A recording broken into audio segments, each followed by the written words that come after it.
Hello. Good Well, evening, East Coast folks, or good afternoon, West Coast folks, or wherever you are in the world.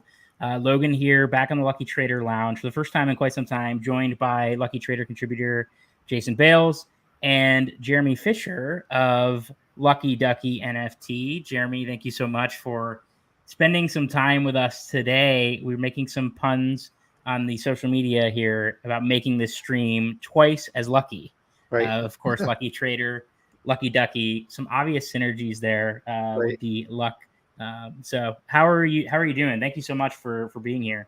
Yeah, thanks so much for having me. This is super cool. I've been like kind of like checking you guys out a little bit, and I saw the other day you guys bought some ducks, so I was like, this seems like some really nice overlap here. We both like the luck, and apparently we both like ducks, so it's nice to get to finally meet you and talk to you for a little bit.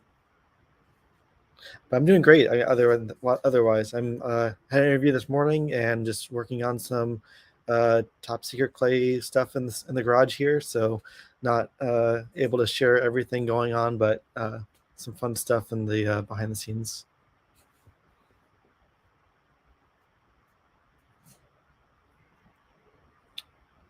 Oop, I think I might have lost.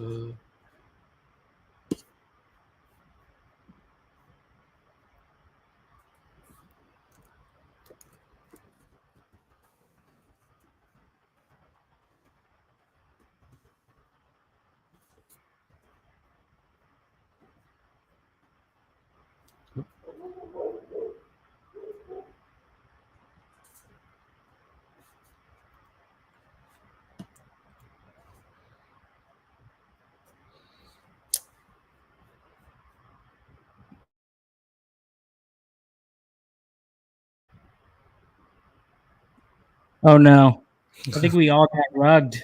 Oh no. Yeah, I was talking for a minute and then it froze, and I was like, oh no, am I just here by myself? This is not how we typically treat guests. I apologize for that. Okay. Hopefully, it does not happen again. But yeah, thanks so much. Thanks so much for joining, Jeremy. It's super exciting to talk to you. We're going to spend some time learning a little bit about Lucky Ducky NFT. Not so much time about Lucky Trader, because of course, if you're here, hopefully you know a little bit about Lucky Trader. But I really would like to kind of turn it over to you to just describe, a little bit about the project. I apologize, you probably have the prototypical pitch nailed down at this point in time. I'm going to bring it up on the screen as well for those who may not be aware. I'm going to showcase the Lucky Trader Asset Explorer, where you can take a look at a bunch of ducks, Lucky Ducky NFTs. But I'll turn it over to you. Explain a little bit about where the idea came from, and and how this all came about. Yeah, so I'm Jeremy. I go by Zero Fashira on Twitter. I'm an animator, artist, sculptor, director. I've worked in LA in the stop motion industry for past 10 years. You might have seen my work on shows like Robot Chicken. If you've ever sent your grandma an e-card through Hallmark, you might have seen my work there. I worked for brands like Vice, and I've been in this NFT space now for roughly a year now. I think it was a year in February, March.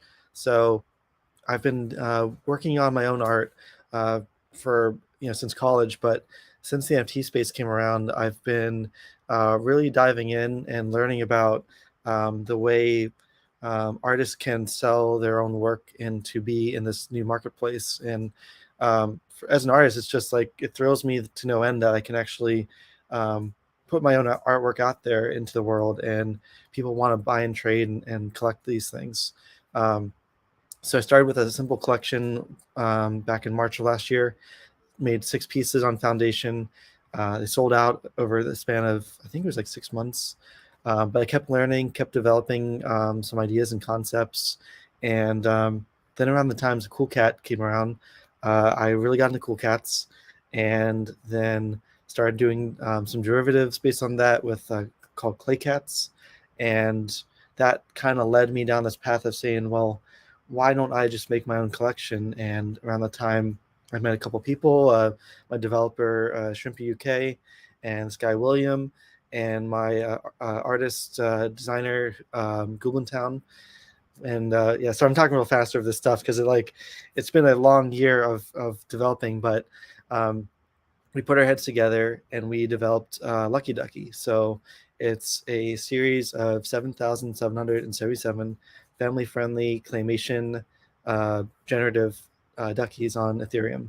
So there's all different attributes that are family-friendly. It's something you can like share with your friends and your family and not be worried about like, oh, is this one have like a gory eyeball hanging out, or does this have guns and stuff? It's all really fun and sweet and kind of like has this like really heart to it that like I think a lot of projects are kind of lacking in. Um, but we kind of started off on the right foot by learning from projects like Cool Cats and Lemons and Wonder Pals and all these projects that came before us, and just kind of feeling that same sort of energy with our project and trying to build something that we want to see turn into like a show that's fun for all ages. Claymation is near and dear to my heart, so I want to keep this evolving and maybe down the line grow it into something beyond a PFP project to media and toys and games and everything under the sun you can think of. But it's just thrilling to me to get to like have a little community now, and everyone gets to rock up a little clay Lucky Ducky that I was just making here in the garage the past 6 months. So that's a really fast story of it, but I can elaborate on anything you want or talk from there. Yeah, I think I'd like to just like point out like one piece of this we were mentioning a little bit before stream. Like when you consider generative NFTs, right? Everybody kind of could point to and actually almost laugh at the ease at which you can build them, right? And I think one of the things that's so incredible about this project is that you're actually, you're in the garage, right? You're actually hand making all of these.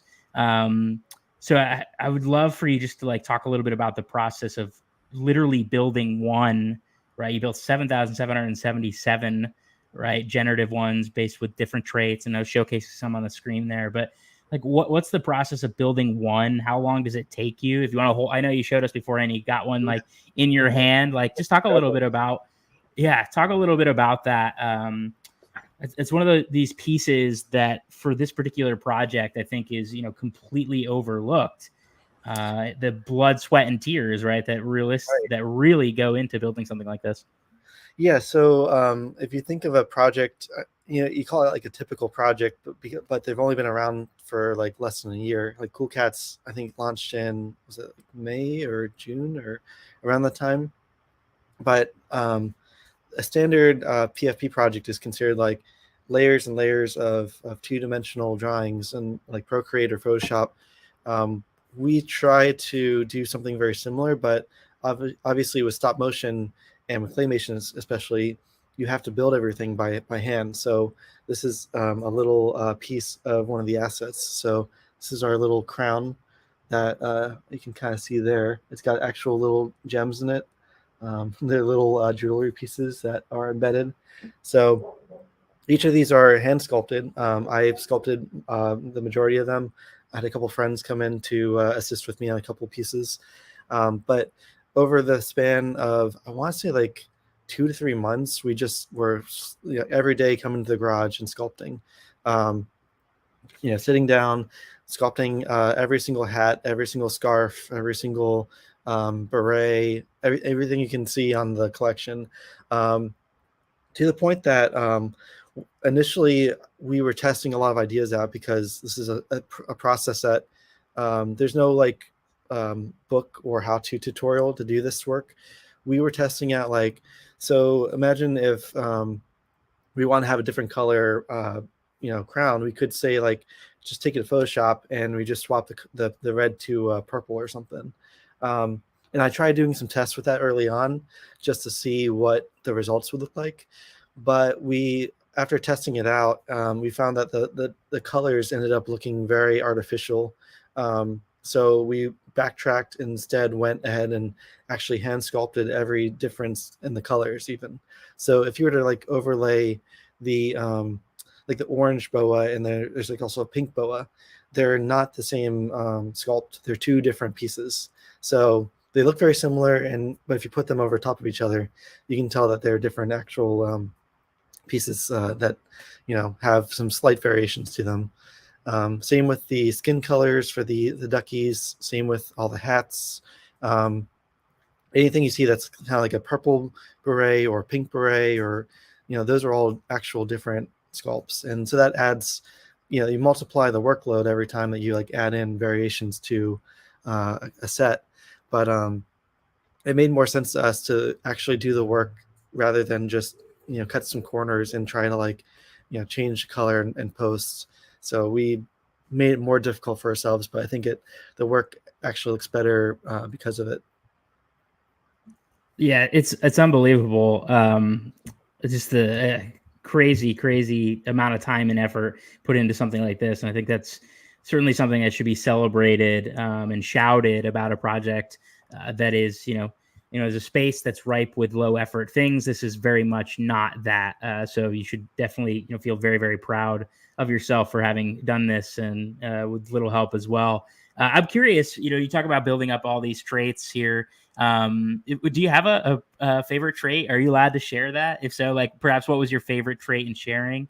I'm going to drop in. I know Jason and I spent a lot of time last week talking about some of our favorite traits. The 3D glasses, I know, are one of his. That's what I'm showcasing on the screen now. I'm just curious what might be some of your favorites. It's funny. I'm a little biased because, like, having been the one to kind of like decide everything, like I got to like say yes to a lot of things and say no to some things. So like I kind of directed things in a direction that like I would want to pick up myself. So they're very much like, you can like I've talked to some people in the Discord where like why did you choose overalls like in that color? And like there's a blue one, there's a brown one that's kind of like a Carhartt or like Dickie style like overalls. I think that's literally stuff I wear on the regular. So it's like very much if you see me day to day, like I'll wear just like a lot of these items in the collection. So it's almost like a self-portrait in some ways, that I picked some like very specific clothing items that I would personally wear and choose. So yeah, you don't see a lot of overalls in PFP collections, but like I was like, we have to have some because I'm very much a fan. So overalls are much in my world. I do love the one-of-ones. Those took me probably the most of the whole thing, just making a whole finished animation. I got to have the most like story and the most like characters with those one-of-ones. Yeah, I do actually have that little alien. He's missing a few pieces, but you can kind of see Oh my gosh. him in camera there. I need to, yeah, I'm going to try to blow you up here, Jeremy, if I can figure it out. Oh, that's me. Let me, oh man. It's fine. It's been some time since I've been in the host chair, so I'm botching it. It's fine. We're going to go back to just the three person. He can just stay up the whole time if you want. Yeah.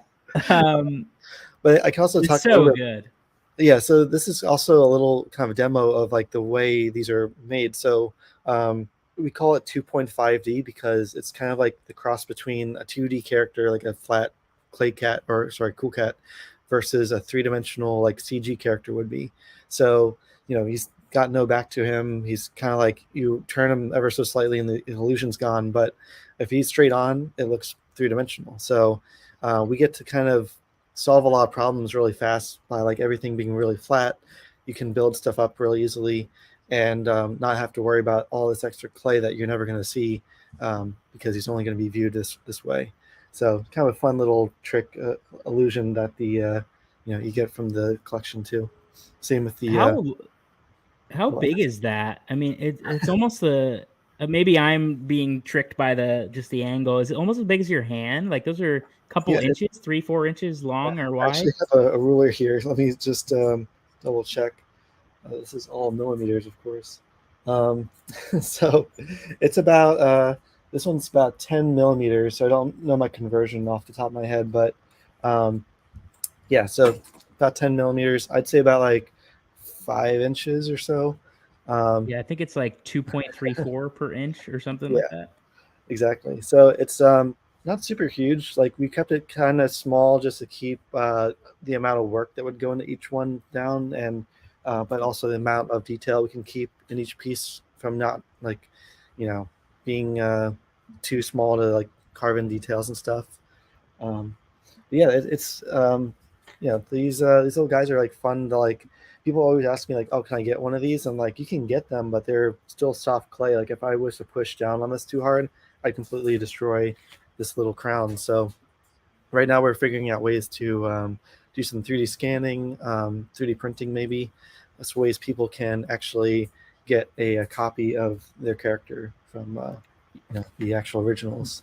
That So was literally my next question, because I was going to pull in, for the full disclosure for those who are joining us.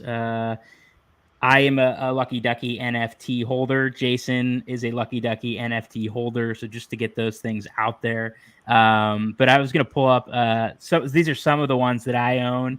But I'm thinking to myself as you hold that up, and I'm on a desk, surrounded by like nice, desk ornaments and and things. I would love to have one of my ducks as a fixture on my desk. So curious. You mentioned some 3D scanning potentially in the future. If you can share any more about that, could put in the future, could Lucky Ducky NFT holders have some sort of physical manifestation of their duck? yeah, it's something that we're still in the early talks with. Like there's no plan yet. Like I have a little bit of a background in 3D scanning and 3D printing. I have like 3 printers over this. I'm kind of obsessed with printing, so that's my other side. But I mean, I can show you like I have a little bit of a background with when I did the clay cats. So this was an early test of a clay cat as a resin print. So, or what do you call like a casting of it.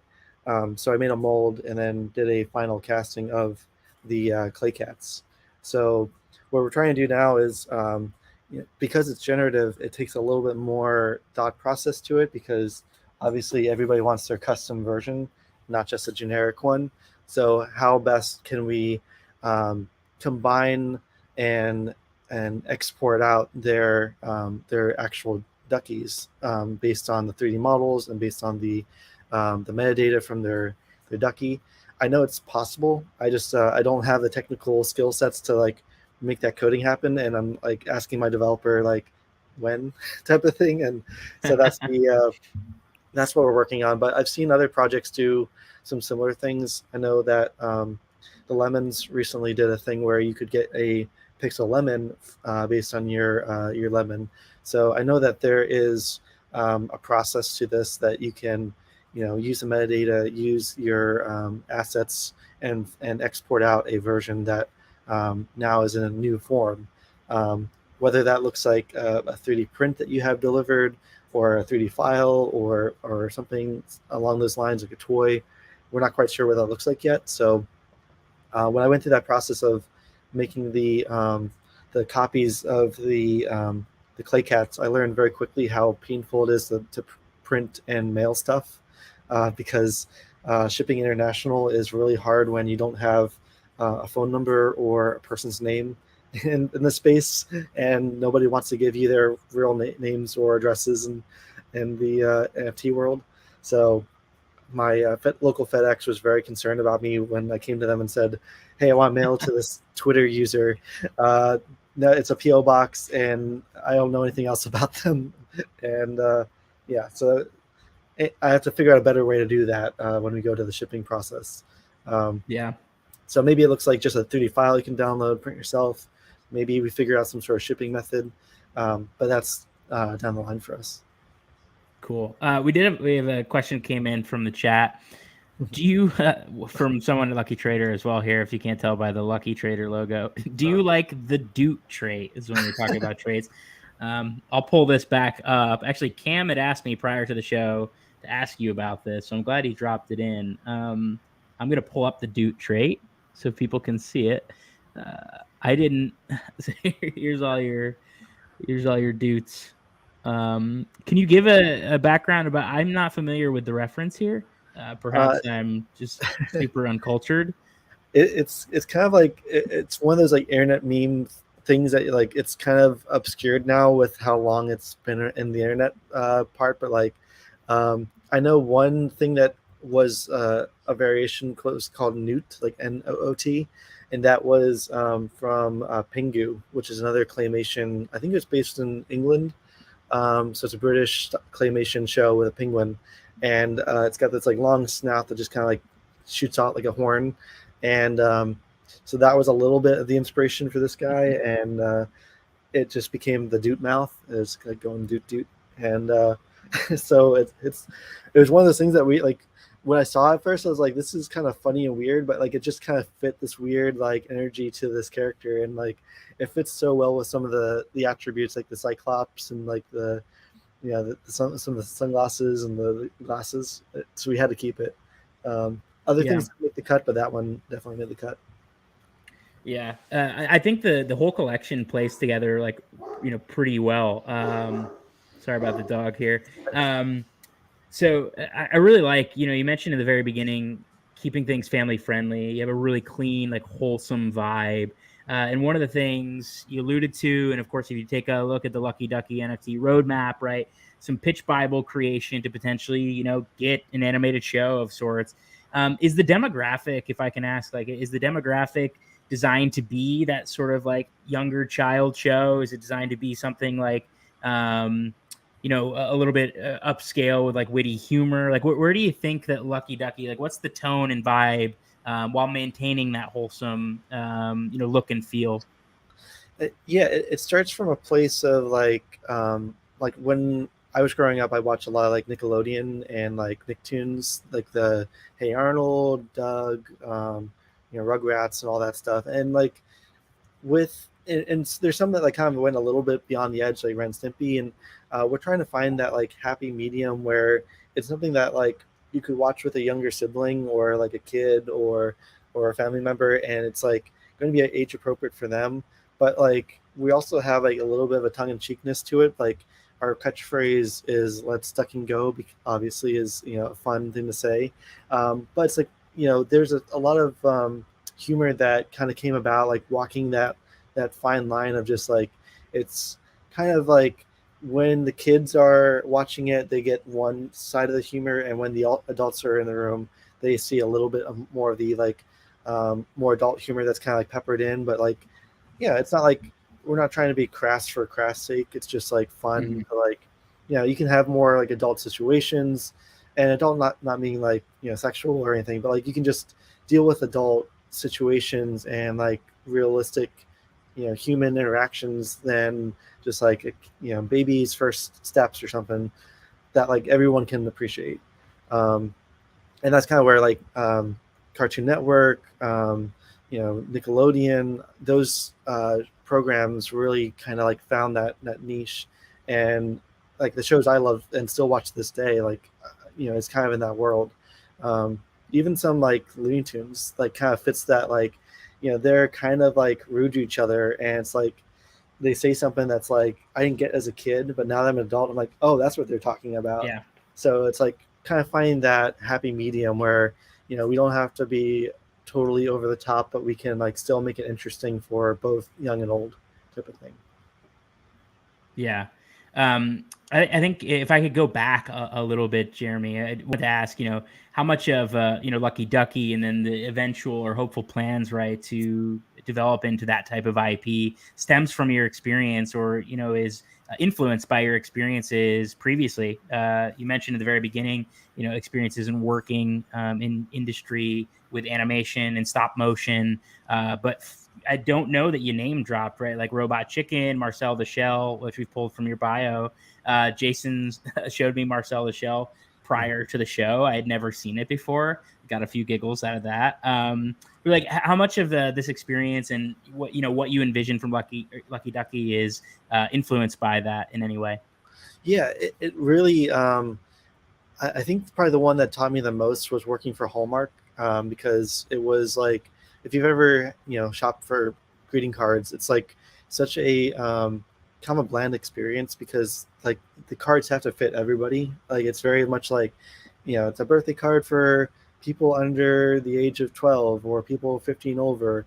And I worked for 2 years in their e-cards department, which no longer exists, unfortunately. But for 2 years, we were like it's like almost out of a movie. We were like having these like writers rooms where we would like say, okay, we have to make a Valentine's card for people from the age of like 45 to 65, and then like we do all the demographics of like what do they like, what do they watch, what are they into, and just like finding out all this really in-depth information so we can make a really appropriate card for that age group. And that taught me so much about like how every little piece of a story and a character is built upon all this information that you can gather.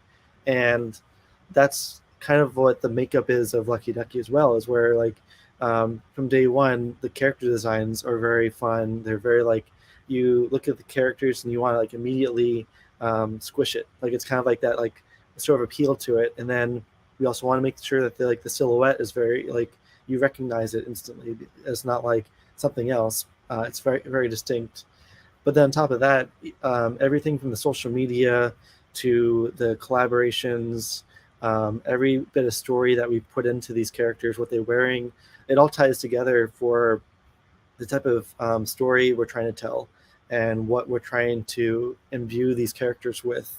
That's like, fun and imaginative and going on adventures, but something that like you can appreciate if you're like 65 or if you're 15, like just stuff that like we're trying to really broaden people's horizons on. Like, it doesn't have to be this like really absurd like adult oriented thing. It can be like fun for everybody.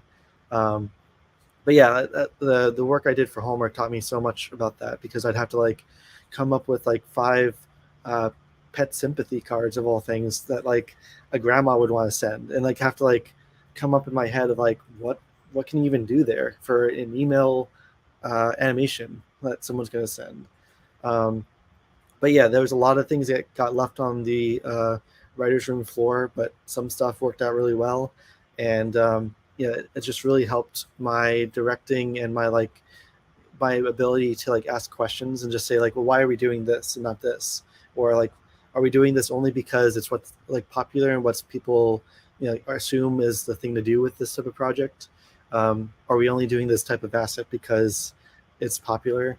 Like we did laser eyes are pretty popular type of like asset, so we want to do like something like laser eyes, but we didn't want to just like have lasers just shooting out of their eyeballs. So we kind of turned it and made it into a Cyclops helmet, because that to me was like a little different, a little more fun. We got to play around like a full helmet and make that a whole new character trait rather than just like eyeballs normal with red laser beams shooting out of them. So stuff like that, where it's just like, how can we take something and add our own little spin to it? Exactly. So it's like, yeah, now we get to have like a little more of a unique twist on stuff. And of course, having like some fun stuff like sweaters and some normal shirts and things that people would want to wear. Yeah, like where could we like add our own little Lucky Ducky spin to things? And I also just love like the basic ones for some reason. They really Yeah, me too. that was one. This is oh, I'm sorry. Go ahead. I was just gonna say, this is one of my favorite ducks. Just like I feel like I'm a super plain dude. I'm like very boring and not very cool. Not to suggest this duck isn't very cool, right? But just plain, simple, minimal, right? So you can see here, of course, owned by Artisius. One of the most rare ducks per our calculations as well. You can, of course, explore these things at luckytrader.com, but super great. I think they're all just so fun, so fun. Interesting story with the naked duckies too is that originally was going to be our like floor model ducky. So initially the concept was we're going to have like a base model like one of these duckies, and then like as you add on features to it, it was going to become more and more rare. But the more we thought about it, it was like someone's going to get a floor ducky and they're saying, hey, my ducky's naked, what gives? And then that might, if there's a whole bunch of naked looking duckies that have nothing on them, people might go, hey, that's not as much fun. But so kind of flipping the script on that, instead making the naked ones more rare and hard to find, that kind of added in a little bit more play to it. And so people can say, well maybe like I'm not totally down for a fully naked ducky, but like it is the most rare, so maybe there's something to it that I'm Right. not quite getting. So yeah, that's like just a fun thing that I just remembered when you brought it up. Yeah, it's so good. Jason pinged me. He had a question to hop in here with, so I'll turn it over to him. Yeah, so so mostly just here for the Lucky history being made. Um, but you mentioned Hallmark, and I had read prior to the show on 137 that it was right before or right at the start of the pandemic that they sort of shut down the branch that you were working with at Hallmark. Mhm. And then that's what ultimately led you to pursue NFTs sort of full time and build this project. Do you think that you sort of see that as a blessing in disguise now? And also, do you think that this is a path that a lot more creators at sort of these big corporations are going to start taking, since NFTs opens up a world of possibilities for creative people to do things like that? Yeah, no, it was a really interesting time because like as a stop motion animator, like we normally work freelance, like 6 months on a show or like a few weeks on a commercial. So it's a lot of like just project to project, and you're never sure where your next meal or paycheck is coming from, and you get used to it. Like it's not like I really enjoy working and doing the work I do, but it doesn't give you a lot of like job security, obviously. And when I worked for Hallmark, that was like such a different change of pace because I was working full time with a salary, with benefits, and all this stuff. And then they're like talking how we're like for family and we're gonna be doing this long term and all this stuff. And then literally one day they're just like, okay, we're closing down the department and you have 90 minutes to get out. And it's just like, just it is what it is. Like from their perspective, they saw us as a money loss or something on their side, and like it. I can't be bitter about it anymore because like I wouldn't be here doing what I love to do if that hadn't happened. And I did learn a whole lot about directing, about running a team, um, how to uh, give out tasks and ask for things from people and not just take it on all myself, which is a very easy thing to fall into as an artist. Um, but all that training and stuff really helped me in the next phase with NFTs. And I think that, had Hallmark, maybe had some younger people were there or like had stuck it out a little bit longer, they could have been like really well positioned to do something in the NFT space because they are like this, card company that does a lot of work with, you know, media that is artistic and creative and people are trading and handing like I think it would have been the perfect thing for them to get into, but um, knowing the internals of there, it's like they are not ready for anything tech based. So it's it's fine that they let me go and I got to do it on my own, and I don't think Lucky Ducky would be a thing had it not gone the way it went. So Mm-hmm. it's it was all a big learning process, and yeah, I don't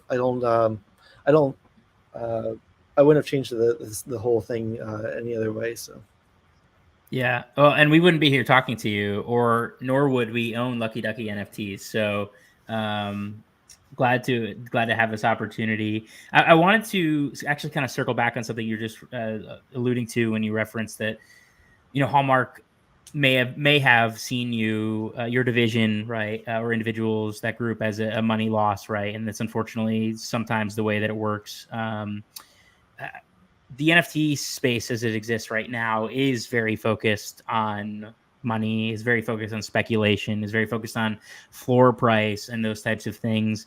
I would love just to get your kind of your raw take there about how that impacts you as an artist, and what types of things are driving you day to day as you have disgruntled holders or whatnot, and struggles. Anything you're willing to share on that would be really awesome to hear from an artist like yourself.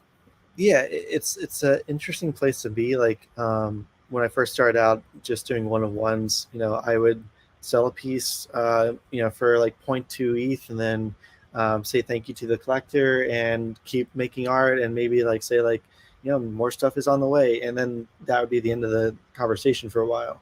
Um, little did I know, getting into the founder side of a project like this, it's a 24/7 job. It's really like, you go to bed on Saturday and people are talking all the way through the weekend, about your project, about what they're seeing, what they're not seeing.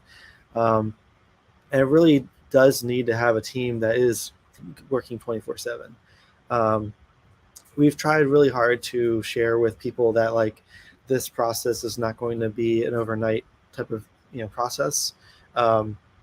Especially with Claymation, it's there's no fast ways to make this stuff happen, and the just the raw part of it. But I think there is like a a way that these PFP projects go from the pre-mint day to the mint day to the reveal day, and then how things evolve and change after that. Because I've seen a lot of other projects come before me as well, and kind of studied a little bit. Especially now that we're in a bear market, things have kind of evolved and changed in all sorts of ways as well. But I think a lot of it has this roller coaster of like there's the hype train of moving up, and like everything is happening towards the release, and everyone's hoping that mints out, and then you're like hitting this like crescendo, and then once the mint happens, then everyone's like, okay, when reveal, and it's like, did we sell out, and like in that kind of just like you have these different types of collectors coming and going in the space, like almost like minute to minute sometimes, and it's hard to relay what's happening 6 months down the road to those type of people that are doing these things minute to minute.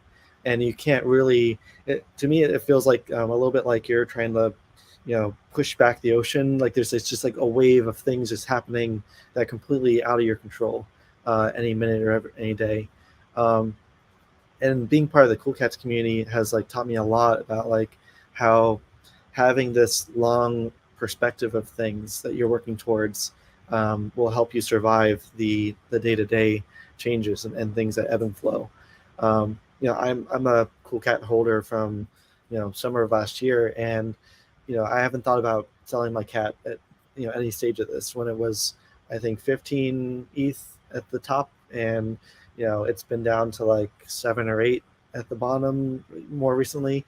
Even with the Cool Pets and all that happening, for me, it's like I see so much of what they're doing like a year from now, 2 years from now, and my Cool Cat is on my ledger until whenever I feel like it's time to part ways down the line. Yeah. So that's kind of like where I try to let people know that like, obviously we want to have a healthy trade and people to buy and sell these things in the short term. But as much as I can, I want to relay to people that we have things that will be announced like weeks from now, months from now, years from now. And if we could just tell everybody what's happening tomorrow, we wish we could. But we have to stagger these things appropriately, because especially working in entertainment, it's really a hard thing to have a meeting with somebody and then to go on Twitter and then say, hey, we just had a meeting. Like that's going to stop you from having any more meetings after that. Right. And I think that a lot of projects really shoot themselves in the foot because they announce every meeting they have, every phone call they have, and they make it seem like that means that X, Y, and Z is happening, when really it's like the first conversation. And working in entertainment has taught me so much about, like I'll work on a production for 6 months or a year with Marcel Lachelle, and I can't tell anyone outside of my immediate family that I'm working on that. And it's hard because I want to like tell everybody like, oh, this is so cool, and this is what's happening, and this is like what the third act is like, but I can't because I signed an NDA. It's not going to be fair to them to go out to theaters and then they get spoiled for the ending or something. The same way that like I can't talk about certain commercials because a certain celebrity is on it, and before that commercial comes out, it's a total surprise. So I'm trying to walk people through that process with NFTs because it's a very different environment for people to understand. They think that like everything has to happen like day to day, when really this is weeks to months to years. And once people get it, they get it, and they figure out that Yeah. a show doesn't happen overnight. A conversation that to even start to start the process to make a show can't be talked about, because once if I say I worked with X company and had a great meeting, now they're not going to want to produce the show with me. So for us to get to that point, we have to be a little secretive and a little guarded on some things. But we're trying to stagger these things where we can release some really fun immediate things, and hopefully that'll help build some expectations and some understanding, and build that little bit of hype along the way. But that's kind of the process that goes into it. I think Jeremy, I have a couple of points I want to pull from that. Really appreciate everything you just said, but in terms of fun in the near term, right? Like, just look at the Ducks, people. I think they speak for themselves. They are fantastic. Full disclosure, if you're just joining, Jason and I, as participants here, are Lucky Ducky NFT holders. But they're fantastic. Really like that. I wanted to just pull out from what you had shared that it's really incredible that you say that, because you have a unique insight, perhaps compared to other creators or founders or teams in the space, because you have lived in the space, the entertainment industry, right, for quite some time on like legitimate productions that have gone from production to end state, right? So I think it's really refreshing to hear from someone like yourself that this thing will not happen overnight. And you actually, you seem very calm, right? And like, it's just kind of part of your DNA in the sense that you've done that, you've been there, you've done it, you've seen it before, and you're not perhaps driven by the day to day, whereas the bulk of the industry is, and so that's really refreshing to hear from you. It's really great to like see how calm you are, and and expressing that to us. That gives me like an extra sense and air of confidence about Lucky Ducky and yourself as a creator and founder. So very much appreciate that. I wanted to also pick one other thing out of what you had shared there. You talk about the Cool Cats community. Of course, you see, wear a Cool Cats hat here. Jason and myself, both Cool Cat holders as well. Full disclosure there. How much has being able to collaborate with other communities, driven or inspired you in the direction of Lucky Ducky? I earned a priority pass for Lucky Ducky via Little Lemon Friends and a giveaway within the Discord. So that's how I was put on the priority pass list. But it seems to be a more popular way to build community in the space, is right, to collaborate with existing communities whereby either you already had a relationship or whatever the case may be. So I know I just spoke a lot, but just curious, what is the collaborating with other artists, with other creatives, other projects? How has that influenced you and or the direction of Lucky Ducky? Lucky Trader too. Lucky Trader too. It's it's like a lot of the makeup of this project. The Cool Cats really were kind of a like, no one wants to like ride the coattails of another project like that. You want to have your own strengths on your own, but we definitely saw so much of that like feeling and energy from that community that I wanted to imbibe into my own project.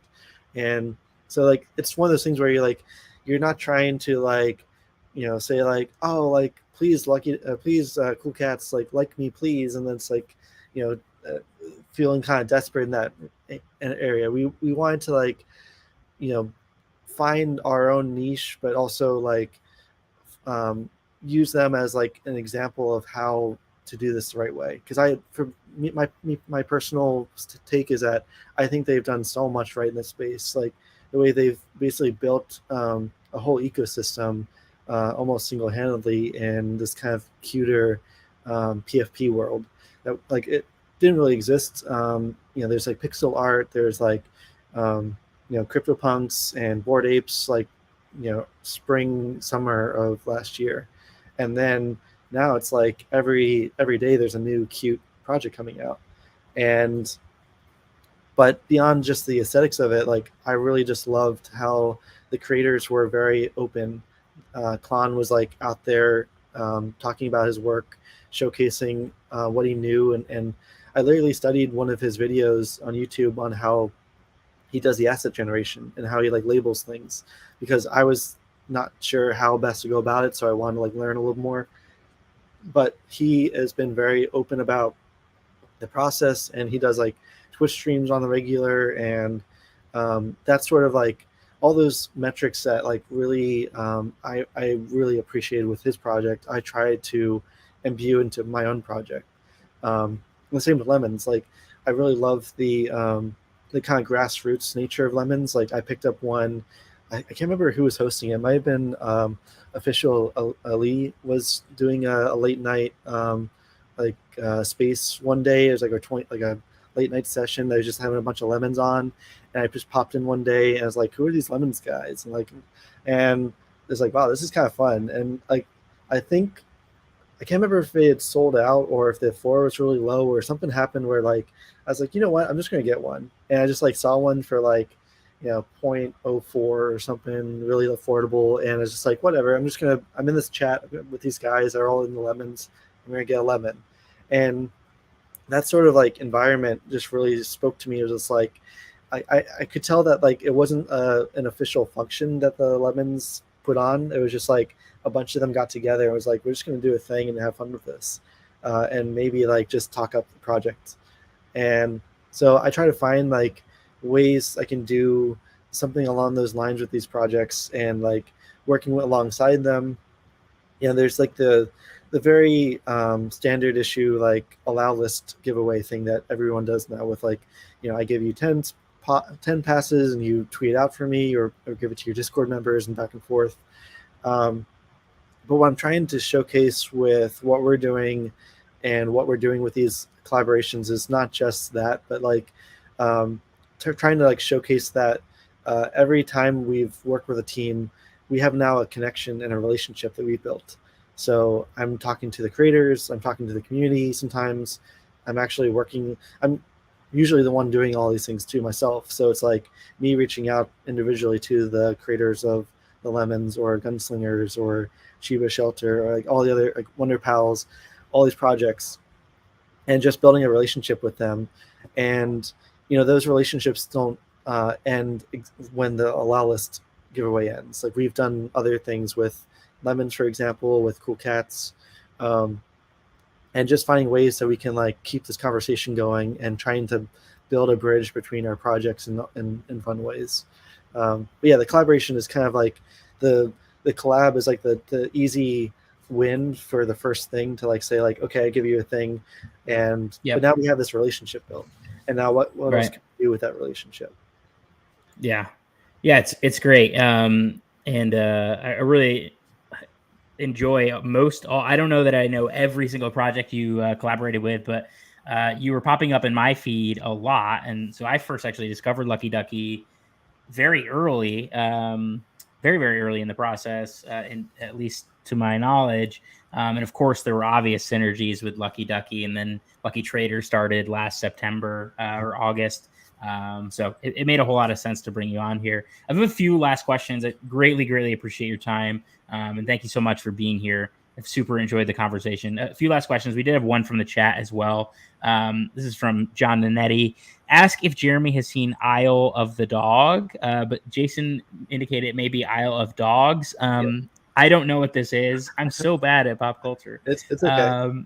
Have you seen that? And yeah, if so, I'm not sure why. It's a Wes Anderson film. Came out, I think, like 3 or 4 years ago, maybe longer now that I'm thinking about it. But yeah, it's a stop motion Wes Anderson. It's really fun. Great story. The style is top notch. Like everything's handmade. It's Wes Anderson also did Fantastic Mr. Fox, which is my personal favorite stop motion film. So this is kind of his like follow up in stop motion. And I've had some friends who have gone on to work on both of these movies. So I've never worked on Fantastic Fox or Isle of Dogs, but enjoy both of them a lot. So really good call out there. Awesome. Jason, anything else from your side before we let Jeremy get back to his night? No, not really. I appreciate all your answers. Recently wrote an article actually saying a lot of the same things that you were saying about people constantly calling for the next innovation. Like 1 week down the road, you mint, and then, all right, what's next for next week? It's like, well, we have to build things. Yeah.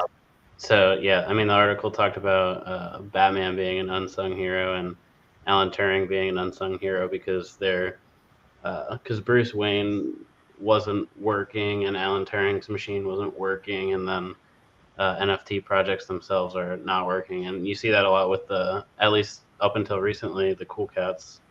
Everyone said, a lot of FUD over the last like couple months, and maybe rightfully so since they overpromised or whatever. But Yeah. I just think that long term we'll see the projects that are actually building things win, and the projects that are constantly pumping, like I don't know, they have new T-shirts or whatever. I think we'll see them start to decrease in price because they're not actually delivering real things long term. And yeah, it's just great to hear that from you that Lucky Ducky is working on things long term, and we don't need to hear about everything that you're doing for the next year to know that that's the case. So Yeah, I see you in the garage there, and I know it's happening. Yeah, I wish I had more alpha to drop, but unfortunately, like the stuff that I'm looking directly at behind me or behind the screen is off limits for now. So, I think when in maybe like a week or two, you can be like, oh wait, maybe that's what he was talking about, and you couldn't share this now. But yeah, I think for those who have a little bit of patience, we'll be really happy to hear what we're working on right now. Yeah, we're super excited to learn more. Of course, Jeremy, thank you so much for being here. If you have not already checked out the Lucky Ducky NFT collection, of course, you can do so at luckytrader.com. Just search Lucky Ducky. Pretty easy to find. Take a look through. It's all super fantastic, super hard work by Jeremy and team there. So you'll be able to find it there. And then all of the updates, of course, we will keep you updated on at Lucky Trader as well. Jeremy, thanks so much for your time here tonight. Looking forward to all of the stuff that you do with the project, both as a prospective holder and as a news and content contributor in the NFT ecosystem. So hopefully someday soon we'll be able to maybe bring you back on and let you share even more about the things that are happening with the project. Any final words before we kind of sign off here?